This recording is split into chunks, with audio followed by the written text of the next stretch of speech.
welcome back to another video, and in today's video we have a 2-for-1 for you guys. We have Great American Bash and Saturday Night Main Event results and review. We're doing both shows together because we don't really know how to upload all four results videos over this weekend, so we're going to do Great American Bash and Saturday Main Events tonight together. So yeah, let's kick things off with Great American Bash first, since that is what started off the day for WWE, and we kicked off the show with Javon Evans versus Jasper Troy, where Javon gets the big win. Yeah, this match was pretty good. There were some cool spots in here. Nothing too special to talk about, but Javon does pick up the win. That is the main talking point. I'm very excited to see where he goes after this, because this is a big win. And you don't necessarily want him going against whoever wins between Ethan and Ricky, because he already sort of did that. So it's very interesting to see where Javon lands after this match. Yeah, I do really like Jasper Troy's performance here in this match. I think he is somebody who, in a few years or in a few months even, he is somebody who can be very good for NXT and can definitely, I can see him growing into be a top guy in the company. I think obviously in this match you can tell there's some spots where he still needs to work on and stuff like that, but like I said, time will only tell how good he can truly be. But yeah, Javon also looked phenomenal, bumping amazingly for Jasper Troy, and yeah, just a great way to start the show. And yeah, glad Javon got the big win here, and hopefully this does mean something big for him further down the line. Yeah, and this won't be the last time that we see Jasper Troy on this night either. And then next up, we had the Women's North American title on the line, where Soul defeats Izzy Dame. Yeah, a pretty fun match.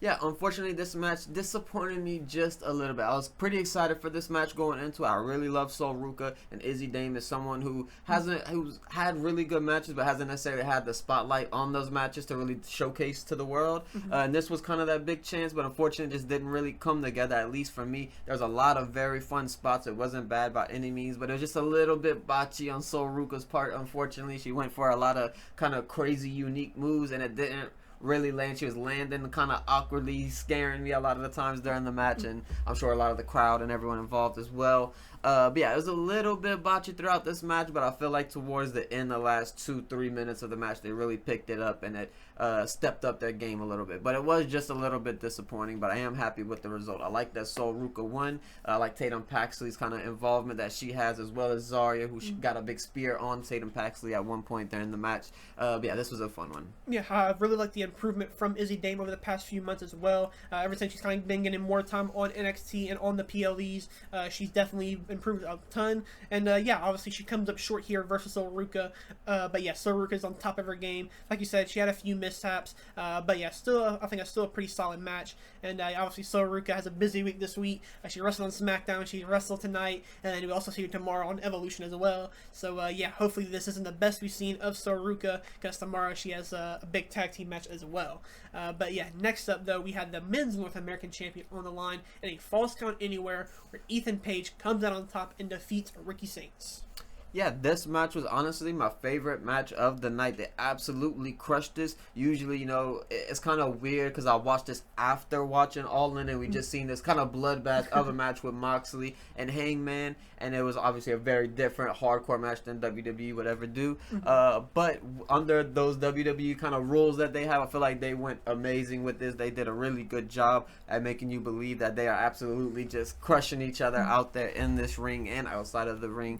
We seen them fight backstage, and that's where we do see Jasper Troy for a second time. He's disappointed in his loss versus Javon Evans. Ricky Saints kind of bumps into him, and he body slams him on top of this little crate thing, then kind of throws it into a wall, which kind of gives Ethan Page the advantage from that point in the match. But yeah, this was a really, really good match. Had a lot of fun with this one. Yeah, this was easily, I think, in my opinion, the best match of the night. Like you said, I think both men they're kind of restricted in what you can really do in a hardcore Falls Count Anywhere type of match, but I think they did the most of it. We've seen a barricade get used and they got slammed on it. We've seen a big Ego's Edge from Ethan Page to Ricky Saints through some tables on the entrance ramp. But yeah, I think this match was phenomenal. I think it's as good as you can get, like I said, with a Falls Count Anywhere.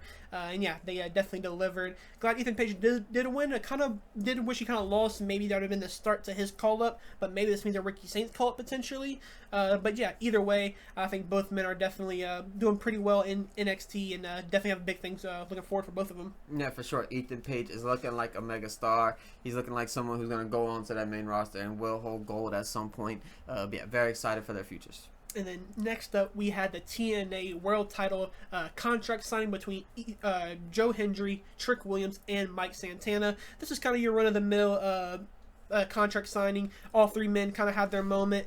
Trick Williams kind of talked a bit too much trash, and the two TNA guys kind of had enough of it. They kind of get in his face. They put him through the table. But after that, we've seen Dark State show up, and they attack both Santana and Hendry. And now there is going to be a 6-man tag on this week's NXT between Dark State and all three men of that world title match. So we're going to kind of can they coexist for this one night type of match on NXT. So it should be pretty fun. And yeah, okay contract signing. Yeah, not much to really talk about there. Obviously, we'll talk more about that on Tuesday when we, eventually talk about that. But yeah, pretty good little contract signing. I never really care for contract signing. I feel like it's kind of just weird to do because they do it so often, and I don't really care for it too much. But, it is what it is. And then next up, we had the NXT Championship on the line where Obafemi goes one-on-one with Yoshiki Inamura. And unfortunately for Inamura, Obafemi comes out on top and defeats him in a pretty solid match. Yeah, this was a decent match. I kind of thought that there would be a little bit more kind of meat to this match, if that makes sense. I thought there would be a couple more cool spots. I predicted that maybe a Spanish Fly would happen between them, because Yoshiki, he's amazing with it. He does it pretty much in all of his matches, and it would have been really cool to see Oba do that. However, they didn't go that route. It was a little bit more boring, but I guess the big thing from this match is Josh Briggs' kind of involvement in this match. He kept trying to get Yoshiki Inamura to cheat to win the match multiple times. He hits Obafemi with the belt. Yoshiki kind of finds out and gets in his face a little bit. Then later on, he gets like a chain or something and tries to hand it to him to hit him with. Doesn't really work out. He didn't want to do that as well. So a lot of kind of static between the two. I'm sure we'll see more of that this coming Tuesday. But yeah, that's kind of the main talking point, was them two more so than actually Yoshiki and Oba. Yeah, I do like the interference from Josh Briggs. I think this kind of like sets up that potential split if you want to go down the route, or you have to kind of rebuild the friendship between the two. We did see a backstage interview after the match where Obafemi and Inamura interacted, and he said, "Hey, I respect you. I'm glad you have honor and you wanted to win cleanly, and I'll give you another fair title shot sometime down the line." Until Josh Briggs interrupted and says, "I'm going to deal with you on Tuesday." So looks like we're going to get Josh Briggs and Obafemi pretty soon as well. But yeah, this match is pretty solid. I'm glad Inamura is dealing with or going against the top guy. He's definitely one of the best guys on the men's roster right now. And yeah, like I said, I'm glad he's getting the big opportunities. But next up, in the main event of Great American Bash, we had Jordynne Grace and Blake Monroe take on Fatal Influence's JC Jane and Fallon Henley, where Blake Monroe, in her debut, gets the big win over JC Jane. Yeah, this was by far my second favorite match of the night here. They did a really good job. I love the presentation of Blake Monroe, the presentation of Jordynne Grace, and even Fatal Influence. They are presented really well as a faction, a tag team, whatever it may be. But yeah, there was a lot of really cool spots in this match. Fallon Henley, I feel like, looked really great during this match as well. Pretty much everybody, honestly, looked really good. There was a really cool spot where Jordynne and Fallon were kind of fighting on the outside a little bit. Jordynne kind of flips from the outside of the ring to the inside of the ring, where then Fallon Henley comes from the outside to the inside with a big spear, and it looked really cool on camera. You'll have to see it to kind of see what I'm saying there. But yeah, this was a really fun match. Had a good time with this one. Yeah, this was just really good match. Yeah, I really like NXT's take on the All-Star Tag type of format. We have, all four of your big names of your division going at it. Blake Monroe, I think, definitely did look very well. I want you to see maybe a bit more of her. I know this is kind of like they're going to slowly kind of tease her more and more until we get a big singles match for her. But yeah, with her winning this match, I kind of did assume that maybe we would see her maybe get added to that Evolution match tomorrow, but unfortunately, as of right now at least, she is not added. Or maybe we even seen her turn heel would have been cool as well. But yeah, it looks like we're gonna wait to do something, I guess, big for Blake Monroe until after the title, which I guess change potentially either on Evolution or at Slammiversary. Yeah, I think this was just a good match. Masha Slamovich did get involved at some point. There was a lot of involvement from Jasmine Nix, and Masha Slamovich kind of came out to even those odds for the favor of Jordynne Grace and Blake Monroe. But yeah, Blake Monroe looked really good. This was her debut on a pay-per-view, so it's a big spotlight for her, big moment for her to kind of take it in. This was what she wanted in her whole career, obviously. But yeah, this was a very fun match. I guess I'll bring up at this point as well as the venue was very small, and it definitely felt like it during this show. There was points where maybe they should have been loud, but they didn't really get there because it wasn't really enough people, but it felt really small. The entrance ramp was very small. It was almost like the Daily's Place entrance in a way, but shorter. But yeah, definitely didn't really care for the crowd involvement. Didn't really care for how it looked around the arena as well. But for this match in particular, they were pretty loud. They absolutely love Blake Monroe. I think she'll be a star in a very short period of time in NXT. But yeah, it's a very exciting time in NXT with all these women here, because you could see all 4 of these women split up into singles divisions, do really good. And yeah, I'm very excited to see how Fatal Influence moves forward, because they kind of teased splits and then they stopped it for a while. So I'm curious if they'll go back to that following Evolution. Yeah. But now, let's change gears now to Saturday night's main event, where we kicked off the night with Randy Orton going one-on-one with Drew McIntyre, where Randy Orton gets the big win over Drew. Yeah, the main talking point of this match is only going to be the end here, where we do see Jelly Roll get involved. He gets in Logan Paul's face. He pushes him to the ground before eating a Claymore from Drew McIntyre. But that'll be the big talking point from this match. Nothing too special here. But yeah, it was pretty fun. Yeah, this match, it's one of those things where it's on a bad time. There's AEW's All In going on, so I wasn't really too locked into this match. But yeah, the Jelly Roll stuff, if I'm being honest, I don't know how to feel about it. It's something that I'm not looking forward to, I'll say that. It was announced officially that at SummerSlam, the tag team match is official between Randy Orton and Jelly Roll versus Drew McIntyre and Logan Paul. So, yeah, I don't really like this for Drew McIntyre. I kind of wish he would have walked out of this match with a win and also look going forward with something big besides a Logan Paul and Jelly Roll match at SummerSlam. But I guess it is a big, mainstream match, I guess. So hopefully in the end it all works out for Drew. Yeah. Then next up we had the United States Championship on the line, where Solo Sikoa defeats Jimmy Uso. Yeah, this one, once again, is kind of all revolves around the ending of the match here, where we do see Solo get the win here, retain his title, before everyone kind of jumps on Jimmy Uso, and Jacob Fatu comes in to make the save. They kind of beat him up for a while with Hikuleo and everything, but Jacob Fatu does end up getting the advantage, taking them all out, and kind of stand tall in the ring with Jimmy Uso, predicting a triple threat match at some point between Solo, Jimmy, and Jacob Fatu. So I'm very interested to see how they kind of build to that match going towards SummerSlam. But yeah, that'll be the main talking point, is how they're kind of building towards that triple threat here.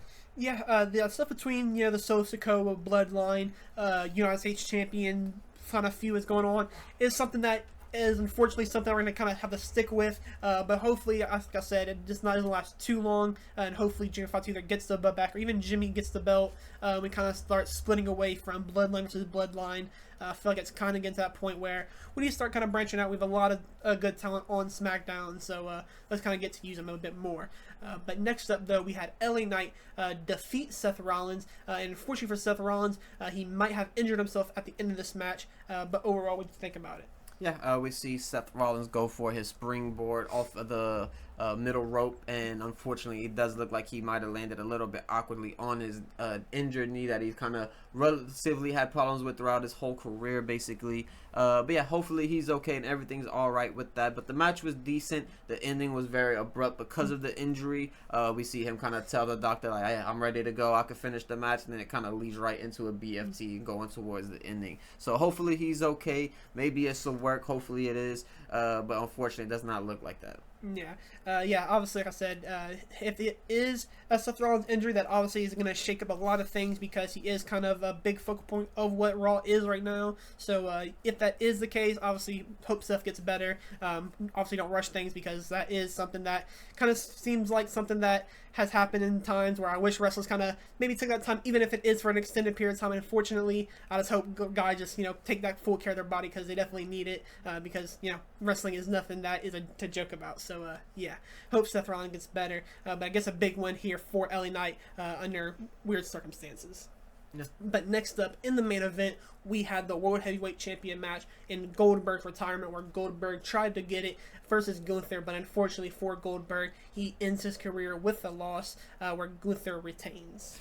Yeah, this was a decent match, I guess. There was nothing too crazy, obviously. No Gunther versus Goldberg match. However, this is the end of Goldberg's 28-year wrestling career. So very long career of his. Obviously, there's a lot of gaps in between that time, of course. But yeah, this was I thought it was gonna be bad, honestly, going in towards this, but honestly, it was a little bit better than what I was anticipating. I feel like there wasn't too much kind of bullshit going on with this match. The only thing I didn't really like was there was a moment at the beginning of the match where Gunther's chopping Goldberg and he's just kind of taking it and not selling it at all. So that kind of made Gunther look a little weak, and he was kind of just pushing Gunther around for a little while. But towards the end of the match, of course, Gunther does get the advantage and puts him down, taps him out for the end.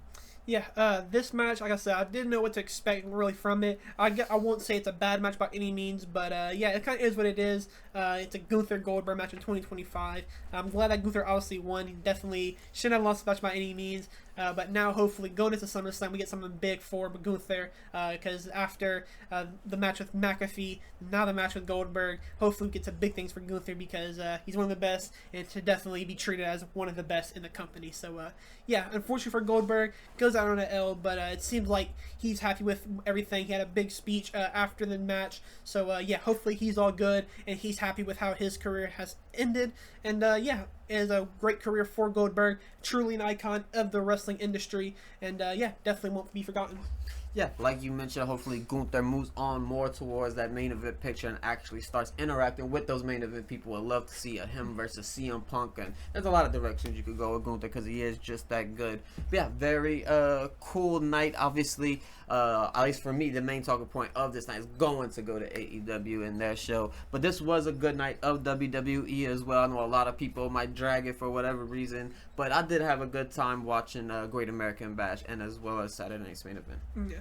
But off of the two shows, what was your favorite match for Saturday's WWE events? Yeah, I think for sure it is going to be Ethan Page versus Ricky Saints. I feel like they kind of destroyed each other during that match, and they beat my expectations that I had, being that they've had so many matches in the past, and now we've seen maybe their best match happen right here at Great American Bash. Yeah, but that will do it for our NXT Great American Bash and Saturday Main Events results in review. Tomorrow we got Evolution results, which will probably be posted on Monday. So yeah, thank you guys for watching. If you made it this far, don't forget to leave a like and subscribe. We will catch you guys in the next one.